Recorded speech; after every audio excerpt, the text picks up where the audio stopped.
Assalamualaikum warahmatullahi wabarakatuh. Bismillahirrahmanirrahim. Alhamdulillahi rabbil alamin. Hamdan yuafi ni'amahu wa yukafi mazidah. Ya Rabbana lakal hamdu kama yanbaghi li jalali wajhika wa 'azimi sultanik. Ashhadu an la ilaha illallah wahdahu la syarikalah. Wa ashhadu anna Muhammadan abduhu wa rasuluh. Allahumma salli ala Muhammad wa ala ali Muhammad kama sallaita ala ali Ibrahim wa barik ala Muhammad wa ala ali Muhammad kama barakta ala ali Ibrahim innaka Hamidum Majid. Qala Allah Ta'ala fi kitabihil karim, a'udzu billahi minasyaitonir rajim. Ya ayyuhalladzina amanu taqullaha haqqa tuqatih wa la tamutunna illa wa antum muslimun. Al-ayah. Wa qala Rasulullah sallallahu alaihi wasallam, fa inna khairal hadis kitabullah wa khairul hadyi hadyu Muhammad wa syarrul umur muhdatsatuha wa kullu bid'atin dhalalah wa kullu dhalalatin finnar. Bapak Ibu jamaah kajian Ahad pagi yang dimuliakan Allah, alhamdulillah pagi ini Allah mempertemukan kita dalam keadaan sehat wal afiyah. Dan yang lebih penting lagi, insyaallah kita bertemu di Masjid Taqwa yang kita cintai ini dalam keadaan sebagai seorang mukmin dan muslim. Dan kita senantiasa berharap, bermohon dan berdoa kepada Allah agar jangan sampai kita meninggalkan dunia ini kecuali dalam keadaan sebagai seorang mukmin dan muslim. Berdoa untuk diri kita sendiri, berdoa untuk anak keturunan kita, dan berdoa untuk seluruh keluarga kita, sahabat kita yang pagi hari ini hadir, yang selalu bersama-sama sholat berjamaah di masjid ini, hadir bersama di kajian-kajian di masjid ini, untuk memenuhi seruan Allah yang selalu disampaikan oleh para khotib, para imam, para mubalik, para da'i. Wala tamutunna illa wa antum muslimun. Jangan meninggalkan dunia ini. Jangan kalian mati kecuali mati dalam keadaan sebagai seorang muslim. Itulah harapan, doa dan cita-cita terbesar kita.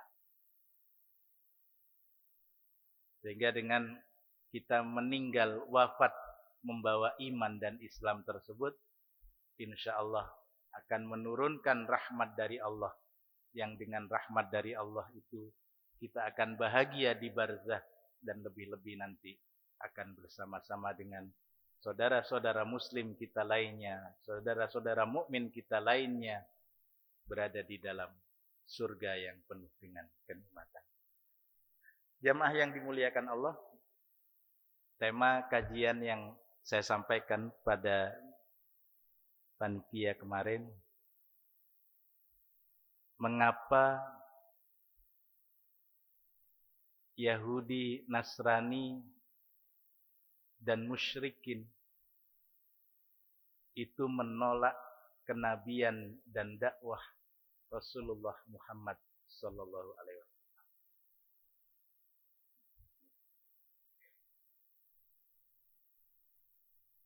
Jadi kenapa sih kok orang Yahudi yang ada di Madinah waktu itu menolak kenabian Muhammad sallallahu alaihi wasallam? Sepeninggal Rasulullah sallallahu alaihi wasallam, bukan hanya Yahudi dan Nasrani, tapi juga musyrikin, orang-orang kafir lainnya selain Yahudi dan Nasrani ini tetap menolak risalah dan kenabian Muhammad sallallahu alaihi wasallam. Ini harus terus kita mantapkan karena saat ini seringkali ada slogan-slogan. Biarlah kita berbeda, jangan dipaksakan untuk selalu sama. Biarkanlah yang muslim dengan muslimnya, biarkanlah yang kafir dengan kekafirannya, jadi jangan saling mengintervensi. Karena ini adalah bentuk kebebasan, hak asasi setiap manusia. Bahkan hak yang dilindungi oleh Al-Quran. Nah ini, sing repot terakhirnya nggawa Al-Quran. La ikraha fiddin, tidak ada paksaan untuk memeluk agama. Jadi biarkan saja mereka yang mau menjadi seorang muslim, ya biarkan dia menjadi seorang muslim. Mereka yang mau jadi Yahudi, ya silahkan jadi Yahudi. Jangan diganggu gugat. Jangan dipaksa untuk pindah agama. Mereka yang memilih untuk jadi Kristen, biarkan dia dengan kekristenannya. Yang mau jadi Buddha, Hindu, Konghucu, animisme, dinamisme, biarkan saja. Kalau Anda sudah menjadi seorang muslim, jadilah muslim yang baik. Tidak usah ngurusi agama orang lain. Jadi yang penting bagaimana muslim menjadi muslim yang baik. Anak-anak kita menjadi muslim. Kita beribadah sebagai seorang muslim, sudah selesai. Nanti mati masuk surga. Lah kok enak. Kalau seperti itu kan tidak perlu lagi nanti ya. Ayat-ayat tentang dakwah di dalam Al-Quran itu tidak perlu. Dakwah kepada ahlul kitab maupun dakwah kepada kaum musyrikin. Kalau seperti itu kesimpulannya, apalagi yang ngomong seperti ini muslim, ini sungguh ironis. Berarti ayat 120 di dalam surah Al-Baqarah itu tidak usah dicantumkan, dihapus saja. Allah berfirman, walan tardo ankal yahudu walan nasara hatta tattabi'a millatahum. Orang Yahudi, orang Nasrani itu tidak akan pernah ridho kepada kalian sampai kalian mengikuti millah mereka.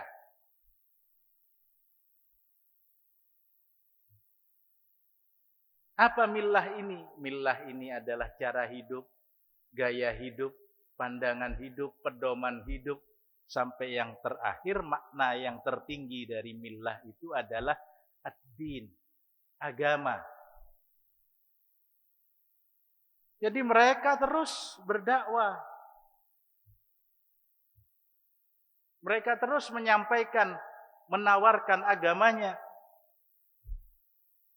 Kalau kita buka sejarah perjuangan bangsa Indonesia. Ini mumpung masih semangat 17 Agustus nih Pak. Sebelum kita dijajah oleh Belanda, yang masuk ke Indonesia itu siapa dulu Pak? Portugis ya. Tahun Bali yang sejarahnya oleh papat 11-15 ya 5 atau 15-11 salah titik pokoknya ono 11 ono 15 ditoleransi ya. Jadi Portugis masuk. Setelah Portugis masuk baru Belanda. Sebelum Belanda masuk, Spanyol masuk dulu. Setelah Spanyol, Belanda masuk. Mereka semua mempunyai satu misi yang hampir sama. 3G. 3G itu. Gold, glory, and gospel. Kekayaan, kejayaan, dan yang terakhir, gospel. Penginjilan. Jadi mereka datang tetap ada misi agama yang mereka bawa. Jadi kalau ada orang Indonesia khususnya kemudian dia beragama Islam, sangat alergi kalau sudah membahas hal seperti ini perlu dipertanyakan keindonesiaannya dan keislaman.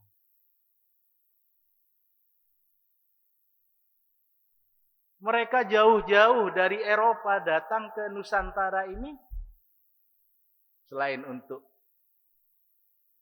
mengeruk kekayaan, selain untuk berdagang, selain untuk melakukan perluasan-perluasan wilayah jajahan, mereka membawa misi untuk penginjilan, the gospel. Dan kita insya Allah yang paling rutin dan paling sering membaca surah itu tadi. Al-Baqarah ayat 120. Walan tarda ankal yahud walan nasara hatta tattabi'a millatahum. Tidak akan pernah ridho orang Yahudi dan orang Nasrani itu sampai kalian memeluk agama. Bahkan di ujung juz 1 masih di dalam surah Al-Baqarah, yang paling dikhawatirkan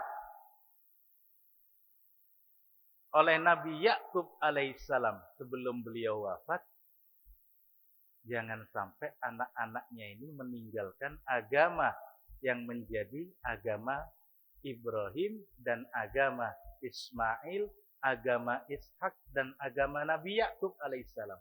Apa itu? Islam. Jadi tidak benar kalau ada yang mengatakan Ibrahim adalah seorang Yahudi, Ibrahim adalah seorang Nasrani. Salah itu. Kita sudah menjawab. Ibrahim adalah seorang Muslim, Hanifam Muslimah. Wa wassa biha Ibrahima. Dan ingatlah ketika Nabi Ibrahim berwasiat kepada anak-anaknya untuk menjadi seorang Muslim. Begitu juga cucu beliau, Nabi Yakub alaihissalam. Am kuntum syuhada'a idh hadara Ya'qubal maut idh qala li banihi ma ta'buduna mim ba'di. Ingatlah ketika Nabi Yakub alaihissalam itu hampir wafat, menjelang wafat, beliau memanggil putra-putranya yang 12 orang anak laki-laki dan 1 orang anak perempuan. Yang ke-12 anak laki-laki inilah yang disebut dengan Bani Israel, anak keturunan Nabi Yakub. Apa pesan Nabi Yakub kepada anak-anaknya? Am kuntum syuhada'a idh hadara Ya'qubal maut idh qala li banihi ma ta'buduna min ba'di. Nah, kalau bapak mati nanti, bapak meninggalkan dunia, bapak meninggalkan kalian, ma ta'buduna min ba'di. Apa yang akan kalian sembah? Nah,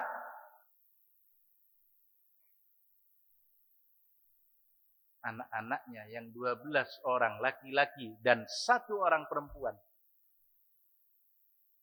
menjawab, qalu na'budu ilahaka wa ilaha abaika Ibrahima wa Ismaila wa Ishaqa ilaha wahida. Bapak, kami akan menyembah Tuhanmu, Tuhan orang tuamu Ibrahim, Ismail, dan Ishak. Ilaha wahida, Tuhan yang esa. Tuhan yang tidak berbilang. Tuhan yang tidak memiliki oknum-oknum yang lain. Tapi Tuhan yang esa, Tuhan yang satu. Wa nahnu lahu muslimun. Dan kami semua adalah orang-orang Muslim. Ini yang dikhawatirkan oleh Nabi Yakub alaihissalam. Makanya sepeninggal Nabi Yakub alaihissalam, agama yang dipeluk oleh 12 anak beliau dan 1 orang anak perempuan beliau ini adalah agama seperti agama bapaknya, seperti agama kakeknya, dan seperti agama datuknya, yaitu sebagai seorang muslim. Jauh setelah itu barulah terjadi perubahan-perubahan tersebut. Makanya ketika ajaran Nabi Allah Ibrahim, ajaran Nabi Ismail, ajaran Nabi Ishak, ajaran Nabi Yakub, ajaran Nabi Musa sudah mulai diselewengkan oleh anak keturunannya,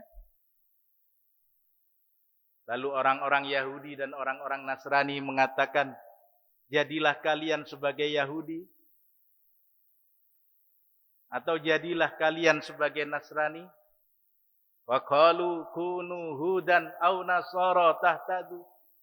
Mereka berkata, jadilah kamu sebagai seorang Yahudi atau jadilah kamu sebagai seorang Nasrani agar mendapat petunjuk.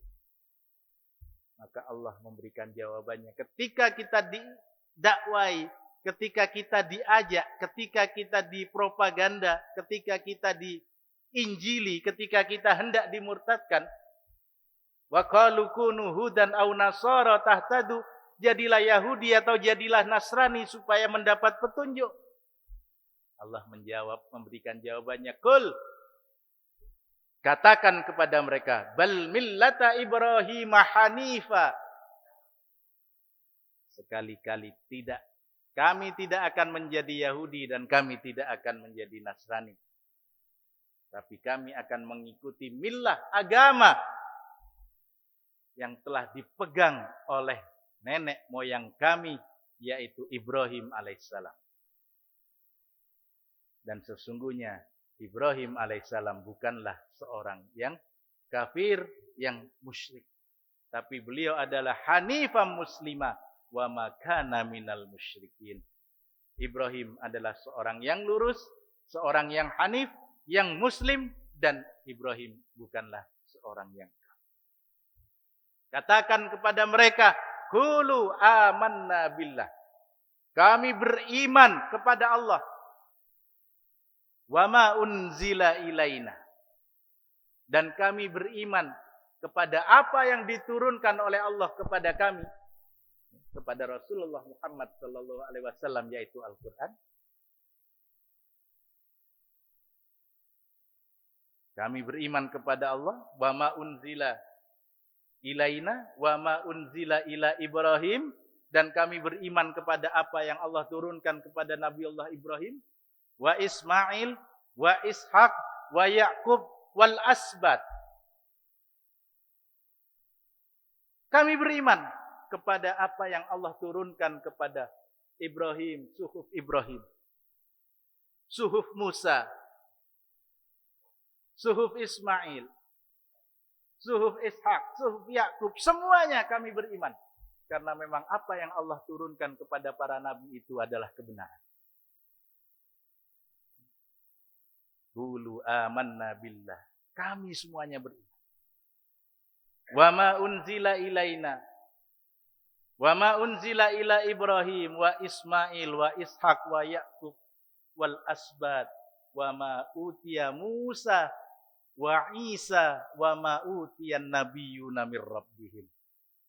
Dan kami beriman kepada apa yang Allah turunkan kepada Nabi Musa alaihissalam. Jadi Nabi Musa selain memiliki suhuf, lembaran-lembaran catatan wahyu, beliau juga menerima wahyu dari Allah berupa kitab yang bernama. Begitu juga Nabi Isa alaihissalam menerima kitab yang bernama Injil. Dan kami beriman kepada apa saja yang disampaikan oleh nabi-nabi Allah. La nufarriqu baina ahadim bir rasulim. Tidak ada perbedaan satu nabi dengan nabi yang lain. Kami semua beriman, mengimani mereka. Yang sebagiannya Allah memberikan kitab, sebagiannya Allah berbicara langsung, sebagiannya Allah angkat derajatnya, sebagiannya lagi Allah memberikan keistimewaan. 5 nabi dikhususkan oleh Allah yang disebut dengan ulul azmi. Bagi kami tidak ada bedanya, semuanya utusan Allah, nabi dan rasulullah, semuanya mulia. Tidak ada satupun nabi dan rasul yang boleh ditolak. Itu yang diajarkan oleh Allah. Qulu amanna billah wa ma unzila ilaina wa ma unzila ila Ibrahim wa Ismail wa Ishaq wa Yaqub wal asbaq. Wa ma utiya Musa wa Isa wa ma utiyan nabiyyuna mir rabbihim la nufarriqu baina ahadim minhum wa nahnu lahu muslimun. Dan kami adalah seorang. Jadi salah besar kalau sampai ada orang Islam sudah tidak peduli lagi pada perbedaan seperti ini, menganggap semua agama sama saja. Sama dari mana? Kalau menganggap semua agama itu benar, nah sing salah terus apa? Ya, ada gunanya dong Allah menurunkan di dalam Al-Quran bahwa Taurat itu sudah dinodai, sudah dikotori, sudah diotak-atik. Salah satu kebiasaan dari golongan Bani Israel ini adalah suka mengotak-atik. Melakukan tahrif, apa yang sesuai dengan kehendaknya dia pasang, yang tidak sesuai dibuang, bahkan diubah.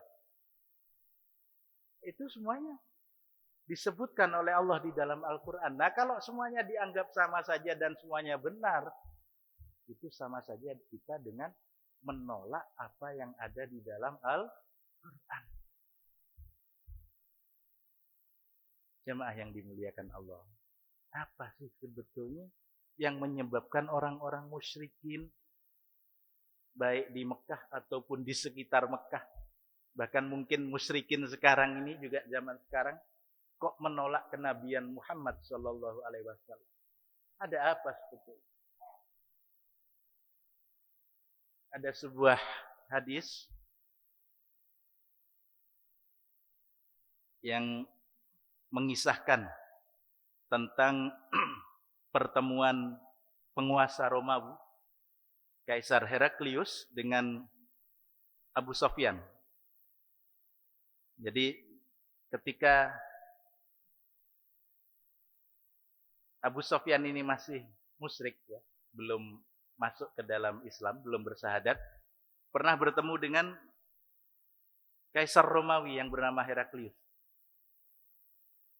Lalu Heraklius ini bertanya kepada Abu Sufyan, "Madza ya'murukum?" Apa sih sebetulnya yang diajarkan, yang diperintahkan oleh Muhammad kepada kalian itu? Jadi ini wong Bojonegoro kok yo cie awakmu bencine nang Muhammad itu. Abu Sufyan, kamu ini kan bangsa Quraisy.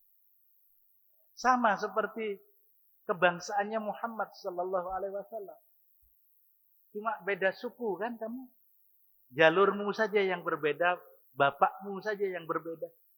Artinya kamu ini masih bersaudara dengan Muhammad, tapi kenapa kok benci sekali kamu? Apa? Sebabnya itu apa? Apakah dia merugikan kalian? Apakah dia seorang pembohong? Apakah dia keturunan seorang raja? Sehingga dia butuh pengikut, butuh pengaruh untuk kembali menegakkan kejayaan nenek moyangnya tersebut. Abu Sufyan menjawab, yang diperintahkan kepada kami, yaqulu i'budullah wahdah wala nusyriku bi syai'ah.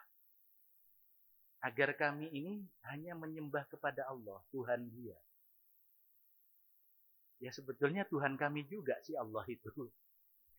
Jadi Abu Sufyan ini menceritakan sambil ketawa, ya. Jadi waktu saya masih musyrik dulu, ketika bertemu dengan Heraklius ditanya, apa sih yang diperintahkan Muhammad itu? Kata Abu Sufyan, dia memerintahkan kami supaya menyembah Allah dan tidak menyekutukan Allah dengan yang lain. Nah, sementara kami punya Latta, Uzza, Manata, Hubal, dan kurang lebih 360 jenis berhala itu. Dan begini Paduka yang mulia, Heraklius. Kalau kami ikuti seruan Muhammad, kami selama ini sudah menyembah Allah, Tuhannya Muhammad. Cuma di samping menyembah Allah, ada Tuhan-Tuhan kecil. Yaitu tadi, Latta, Uzza, dan sebagainya. Nah, sementara pekerjaan kami ini seni pahat memahat. Ahli bikin patung.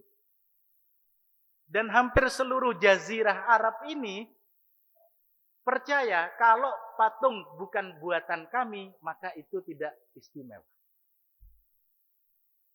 Nah, kalau kami ikut seruannya Muhammad menyembah Allah dan meninggalkan sekutu-sekutunya, mati, habis cuan kami nanti, rugi kami.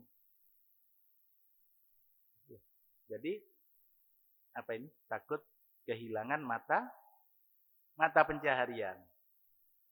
Senyum-senyum Heraklius. Oh gitu ya. Jadi kamu khawatir kehilangan pekerjaan. Bukan hanya kehilangan pekerjaan. Kehilangan segala-galanya. Kalau patung kami tidak laku lagi, nanti siapa yang akan membeli? Jadi Muhammad ini, ponaan saya ini. Ini mirip seperti datuknya dulu. Ibrahim alaihissalam. Ketika menghancurkan patung-patung itu, tidak semuanya dihancurkan. Satu ditinggalkan oleh Ibrahim. Dikalungi kapak. Maka ketika semuanya bertanya-tanya, siapa yang melakukan ini?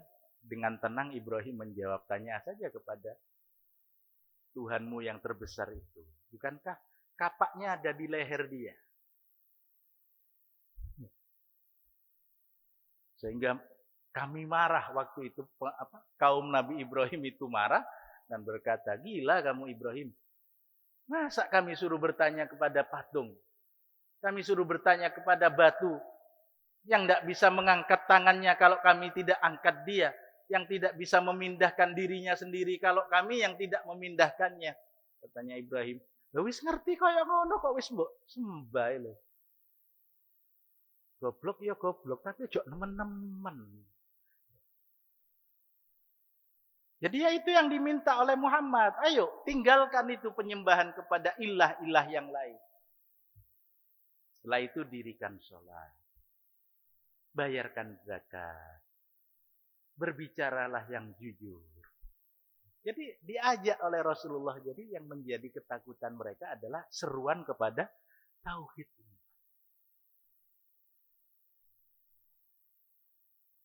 Dan ini sama dengan apa yang terjadi kepada orang-orang Nasrani. Supaya gampang orang-orang Kristen zaman ini. Sama itu, jawaban itu sama. Jadi Nasrani ini memiliki dua alasan kenapa menolak kenabian Muhammad sallallahu alaihi wasallam. Yang pertama sama seperti alasannya kaum musyrikin. Mereka tidak mau kepada Tuhan yang esa. Mereka maunya adalah Tuhan itu harus punya cabang. Jadi kalau ada Tuhan Bapa, ya Tuhan Anak, ya Ibu Tuhan atau Roh Tuhan. Itu mau mereka. Tapi mereka juga berkiblat kepada Yahudi. Ini alasan penolakannya. Jadi saya mulai dulu. Karena Nasrani ini cenderung kepada yang dua tadi. Cenderung kepada Yahudi, cenderung kepada musyrikin. Kalau musyrikinnya kan sudah jelas. Di dalam Al-Quran Allah tegaskan.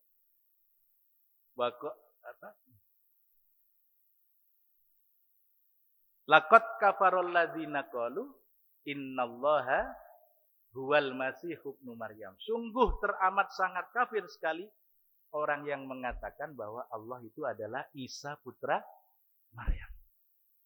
Tidak cukup sekali diulangi dua kali oleh Allah. Laqad kafarul ladzina qalu innallaha salisu salasa. Sungguh teramat sangat kafir sekali orang yang mengatakan bahwa Allah itu satu di dalam tiga atau tiga di dalam satu. Ini yang menimpa orang-orang Nasrani. Kalau mereka bertauhid murni, rugi lagi, Pak. Karena kan banyak kehilangan mereka. Kehilangan apa? Dunia yang mereka pikirkan. Makanya Nasrani Tauhid di masa Rasulullah itu masih ada, Pak, Nasrani Tauhid. Mereka yang hanya menyembah kepada Allah saja, yang tidak mengimani yang tidak mengimani bahwa Allah itu punya anak, yang tidak mengimani bahwa Allah itu punya istri, yang tidak mengimani ada oknum lain yang menjadi sekutu bagi Allah. Bagi mereka Allah itu hanya satu dan mereka menunggu-nunggu datangnya nabi terakhir. Cuma memang yang lurus-lurus ini mesti roto-roto kalah, Pak. Akhirnya diberangus. Sekarang ini hampir semuanya, termasuk yang bernama SSY, Saksi-saksi Yehova, yang sering ketemu mengedarkan buku saku kecil itu ya di perempatan atau lagi viral di free day. Kalau Ahad itu jalan-jalan ditutup untuk sepedaan itu apa? Car Free Day. Soalnya ning Sumenep ganok Car Free Day. Jadi mereka biasanya datangi menyerahkan buletin-buletin.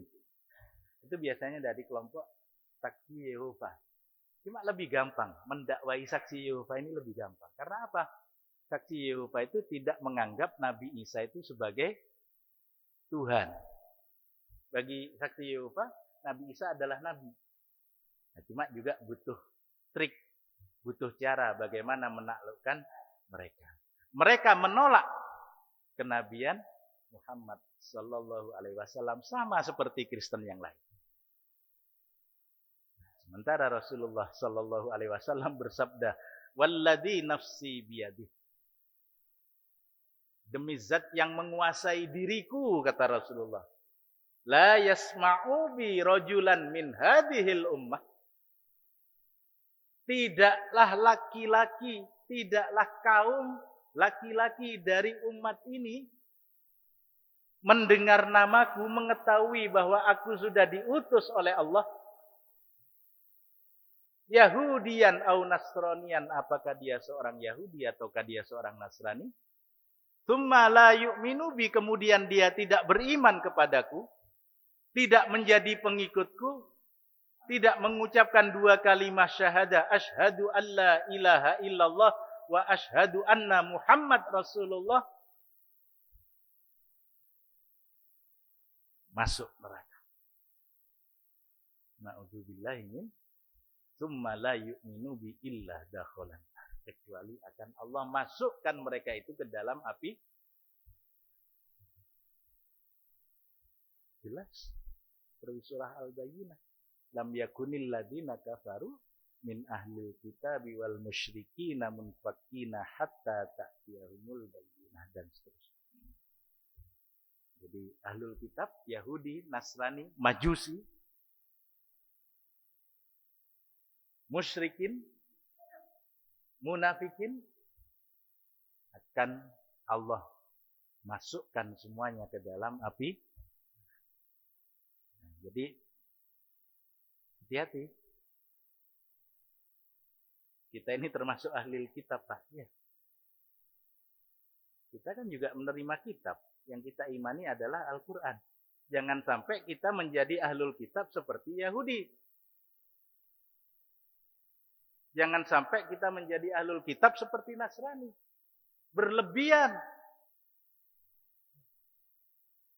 Sampai menjadikan Rasulullah Muhammad SAW sebagai Tuhan tandingan bagi. Atau kita menjadi ahlul kitab seperti Yahudi dan Nasrani yang berperilaku seperti musyrikin. yang memiliki Tuhan-Tuhan tandingan yang lain.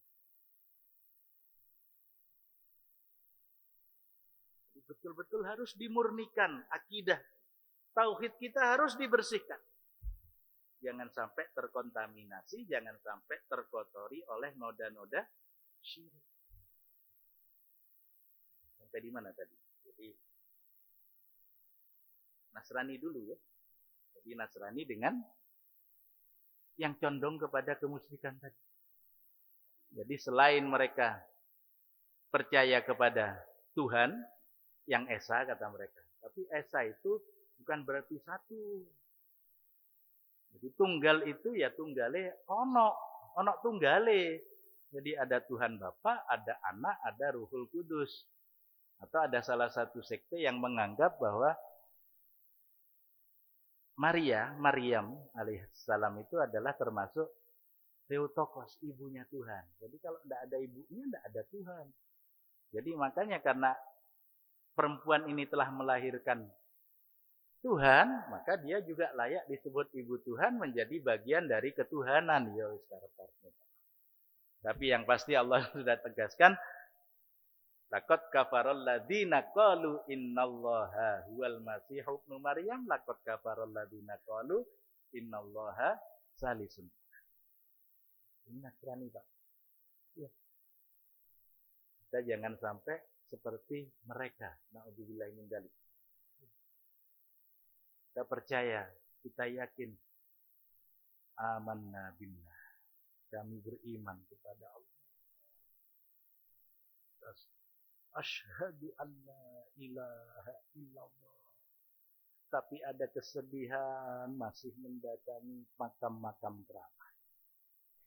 Ada musibah masih bakar kemenyan loh. Ya omaku apa Pak mosok gak oleh bakar kemenyan. Ya gak apa-apa silakan bakar kemenyan. Tapi ketika Anda melakukan pembakaran kemenyan dan semacamnya, saiki gak ngobong kemenyan. Pakai kemenyan elektrik.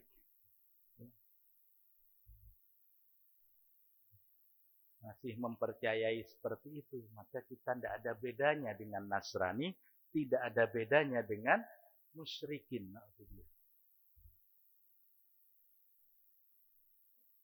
Yang ketiga, kenapa sih Yahudi dan Kristen itu menolak kenabian Muhammad Sallallahu Alaihi Wasallam? Kalau sudah musyrikin tadi, yang dengan musyrikin sudah jelas, ya. Karena memang dakwahnya Nabi Muhammad ini membahayakan eksistensi mereka, membahayakan penghidupan mereka.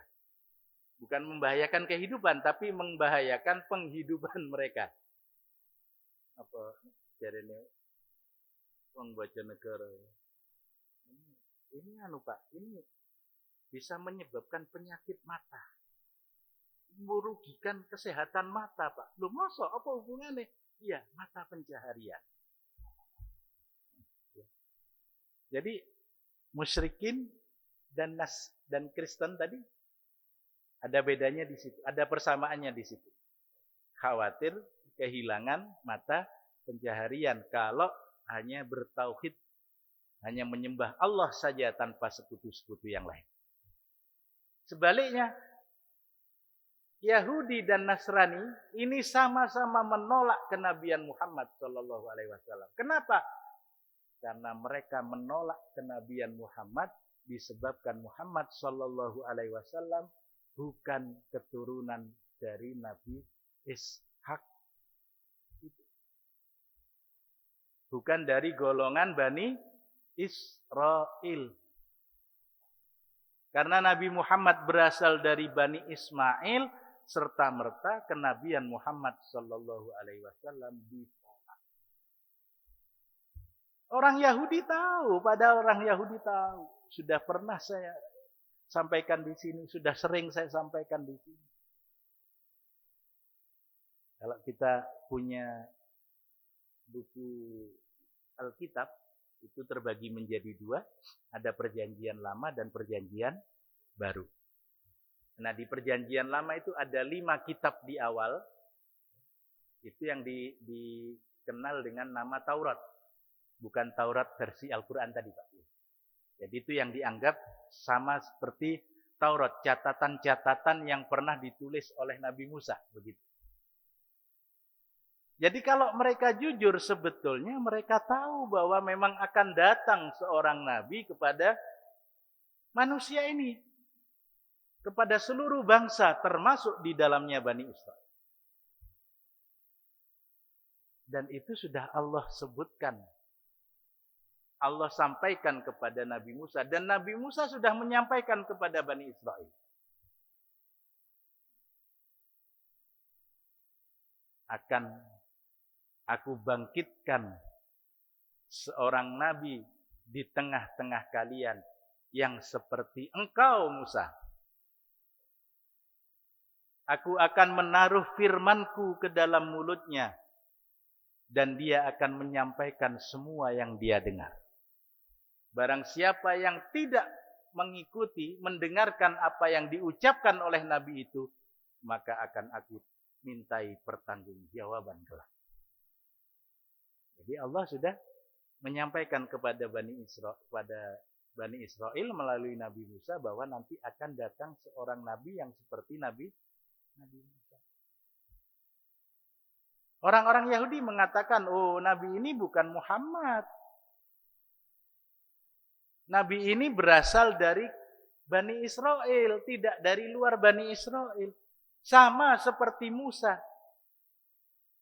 Tapi kalau mereka mau jujur, mereka baca kitab Ulangan pasal 34 ayat yang ke-10, di sana sudah ditegaskan lagi. Dari Bani Israel sudah tidak berbangkit seorang nabi yang seperti Musa yang dikenal oleh Allah wajah dengan wajah. Jadi dalam sejarah kenabian ada dua nabi yang langsung menerima wahyu dari Allah tanpa melalui malaikat Jibril alaihi. Yang pertama adalah Nabi Musa. Kalau kita membaca Al-Quran, di awal di surah Al-Baqarah saja dan tidak usah surah-surah yang lain. Cukup mulane monggo dirutinkan betul itu. Diperdalam Al-Baqarah dan Ali Imran. Insya Allah sudah teguh akidah kita. Dua surah ini sudah berbicara banyak bagaimana perilaku Bani Israel, bagaimana perilaku orang-orang Nasrani.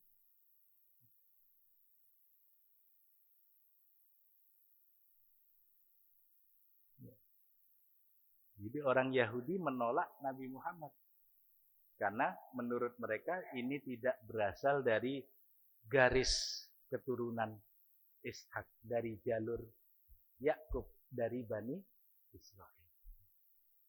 Padahal dalam kitab mereka sendiri sudah tegas dinyatakan, dari Bani Israel sudah tidak berbangkit seorang nabi yang dikenal oleh Tuhan wajah dengan wajah. Jadi dalam sejarah pernabian, nabi dan rasul yang menerima wahyu langsung dari Allah tanpa melalui perantaraan malaikat Jibril hanya dua. Yang pertama Nabi Musa alaihissalam ketika di padang Tursina, di gunung Tursina, menerima wahyu langsung dari Allah, menerima Taurat, menerima hukum-hukum dari Allah. Selama 40 hari, 40 malam Allah panggil Nabi Isa untuk menerima wahyu. Khusus untuk menerima wahyu. Dan yang kedua, Nabi yang terakhir Muhammad sallallahu alaihi wasallam. Ketika Isra dan Mi'raj, ketika Mi'raj itulah Rasulullah sallallahu alaihi wasallam menerima perintah langsung dari Allah mengenai sholat 5. Selain itu tidak ada. Jadi kalau orang Nasrani, karena orang Nasrani ini ngekor, juga ngekor orang Yahudi. Nah, kitabnya itu kan dijadikan satu, Perjanjian Lama dan Perjanjian Baru. Jadi yang ditolak oleh orang Yahudi tadi juga ditolak oleh orang Nasrani. Muhammad itu bukan nabi. Bohongan dia itu, ngaku-ngaku. Makanya mereka menolak untuk masuk ke dalam Islam itu sulitnya setengah mati. Bahkan tidak segan-segan mereka melakukan pelecehan terhadap Nabi Muhammad sallallahu alaihi wasallam. Ini karena ngekor orang Yahudi tadi. Jadi ini kenapa orang Yahudi, Nasrani dan musyrikin menolak kenabian Muhammad sallallahu alaihi wasallam. Jadi yang golongan Yahudi dan Nasrani ini sentimen kebangsaannya yang terlalu tinggi. Makanya sesuatu yang berlebihan itu kan tidak boleh. Kita makan boleh, bukan enggak? Kenyang boleh enggak? Makan sampai kenyang boleh enggak? Kalau kekenyangan ya enggak boleh. Kalau kita haus ya minum, tapi nek sampai kelempokan ya enggak. Puasa juga, puasa sunnah silahkan, tapi nek sampai puasa mute, loh, saya ngikuti syariatnya Nabi Isa, sekali makan, sekali sahur juga sekali berbuka. Loh, kan duwe Nabi sing menggantikan semua itu, syariat semua itu sudah dihapus oleh Allah dengan kedatangan Nabi yang terakhir.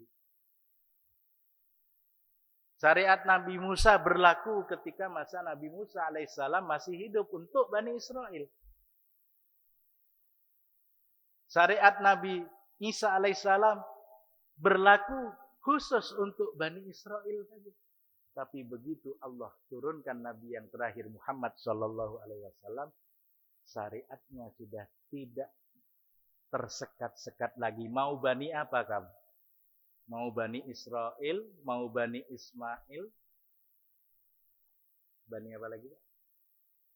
Kita tadi ya, Bani Israel. Pokoknya Bani, segala macam Bani silahkan disebut. Pokoknya sik jenenge menungso, bahkan jin harus tunduk kepada syariat yang dibawa oleh Nabi Muhammad sallallahu alaihi wasallam. Jadi ada yang satu karena ego yang terlalu tinggi, ego kesukuan, ego kebangsaan, akhirnya kebenaran ditolak. Sekarang juga banyak seperti itu, Pak. Menolak kebenaran, menolak sesuatu yang hak, sekalipun itu kata Rasulullah sallallahu alaihi wasallam, hadisnya sahih. Wah, itu kan jarene wong Arab, awak dhewe kan butuh wong Arab. Ini mulai kesukuannya. Ayat Al-Qur'annya jelas, tegas. Oh, ini dulu di masa Rasulullah Shallallahu Alaihi Wasallam masih hidup. Teknologi belum secanggih sekarang. Nah, sekarang semuanya sudah era 4.0, 5.0, 6.0 dan sebagainya. Akhirnya kok balik nang 0 meneh. Ini ayat ini sudah tidak berlaku, tidak bisa diterapkan sekarang. Loh, itu firman Allah loh. Loh, biyen niku firman Allah. Apa ya teman sampai saiki itu memang betul. Kan ketika itu tidak ditulis toh. Rasulullah Muhammad sallallahu alaihi wasallam itu kan tidak pandai baca tulis. Itu kan sahabat-sahabatnya yang nulis. Kemudian pembukuannya juga sepeninggal Rasulullah. Apa ya benar wahyu itu ditulis seperti sedia kala? Jangan-jangan nasibnya sama seperti Taurat, Zabur, dan Injil itulah. Ayat Al-Quran pun berani ditentang seperti itu, Pak. Na'udzubillah ini. Inilah kalau sudah kesukuan, kalau sudah ego, merasa diri sudah paling benar, makanya jangan pernah merasa paling. Merasa benar itu harus, Pak. Tapi nek paling benar ini sing bahaya. Makanya selalu saya katakan tadi, innad dina indallahil Islam. Agama yang benar itu hanya Islam. Jangan diterjemahkan agama yang paling benar itu Islam. Nek ono sing paling berarti ono sing benar ya. Islam agama paling benar. Oh, berarti yang lain itu benar. Hati-hati. Cukup kita katakan innad dina indallahil Islam. Agama yang benar hanya Islam. Loh, berarti sing liyane ya mbo. Lawan katanya benar itu apa? Salah. Keliru. Tapi ya hati-hati nek ngomong salah, ngomong keliru. Oh, ini deliknya penghinaan agama loh.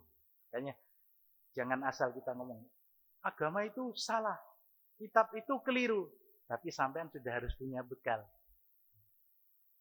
Agama itu salah, agama itu tidak benar. Kenapa tidak benar? Patokan kebenaran agama itu berdasarkan kitab sucinya. Nek kitab sucinya wis ana sing keliru, berarti gak bener iku. Sing di sing keliru, mangkane teko nang pengajian Ahad pagi masjid.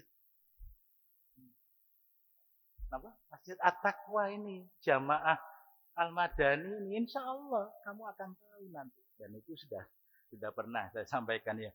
Di mana letak kekeliruannya? Itu kayak no. Makanya selalu saya katakan, enggak usah yang level ecek-ecek. Yang sudah jubahnya putih seperti ini, sudah pakai sorban begini ya, sudah memimpin di depan. Kalau kita tunjukkan kekeliruannya itu, iki sapa sing ngomong? Iki Ismail apa Ishak sing dibeleh. Mereka akan gulung gumin.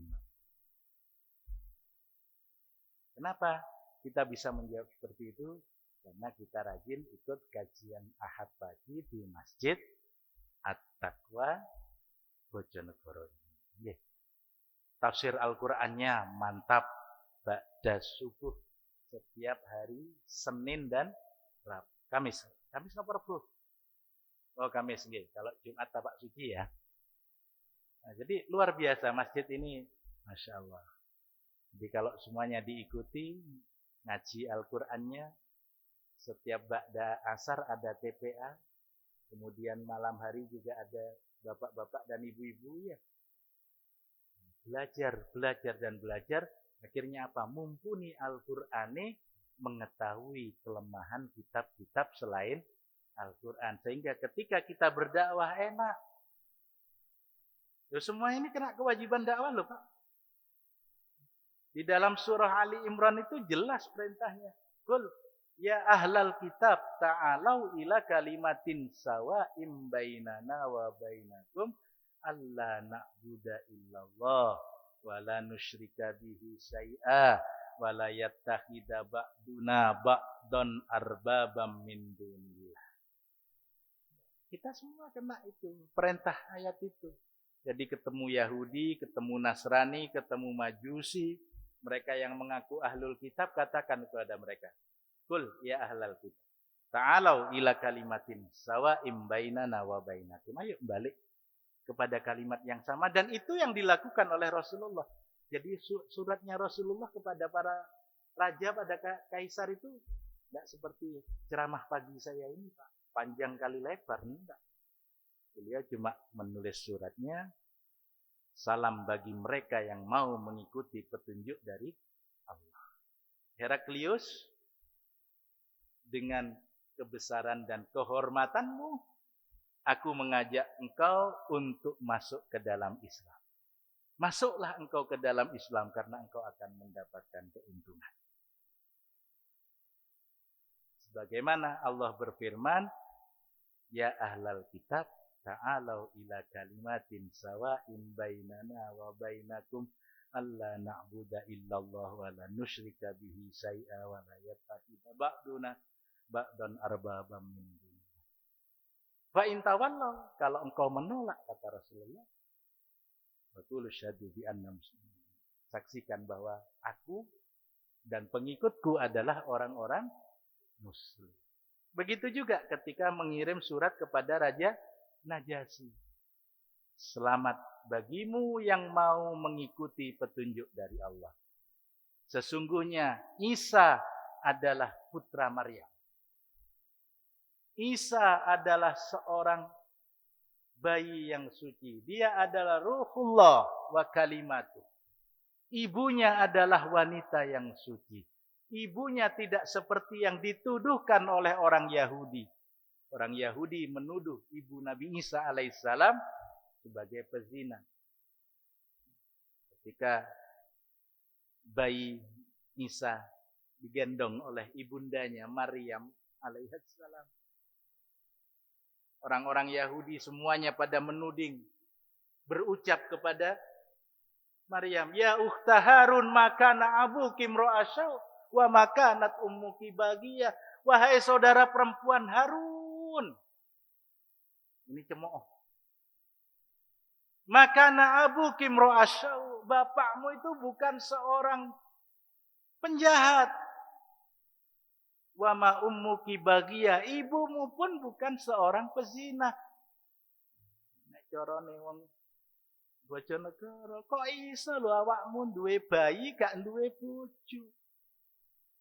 Ini memalukan, wahai Maryam, maka na abuki imra'asyaw wa makanat ummuki bagiyah fa asyarat ilai. Maryam diam karena beliau diperintahkan untuk diam oleh tapi petunjuk kepada menunjuk. Tanya nang anakku iki. Oh tambah murang-muring. Hendeng aku ngontakon nang arek sih dalam menjawablah bayi yang dalam gendongan tadi, aku adalah Abdullah hamba Allah, dan seterusnya. Ya surah Ali Imran, Masya Allah, cukup insya Allah membentengi akidah kita dan mendakwahkan agama ini kepada ahlul kitab. Ditambah lagi dengan pengetahuan rutin di masjid At-Taqwa ini. Itu sudah pas jam 7.00. Saya tutup dulu karena kita harus komitmen Pak ya. Jam 6 dimulai, jam 7 diakhiri. Kau yang memulai, kau yang mengakhiri. Jangan sampai kau yang berjanji, kau yang mengingkari. Ngoten nggih? Nah, mari ngono kita diskusi ya. Jadi kan kalau sudah ditutup kan bebas, jamaah yang ada acara mau kemana. Kalau belum ditutup kan tidak boleh.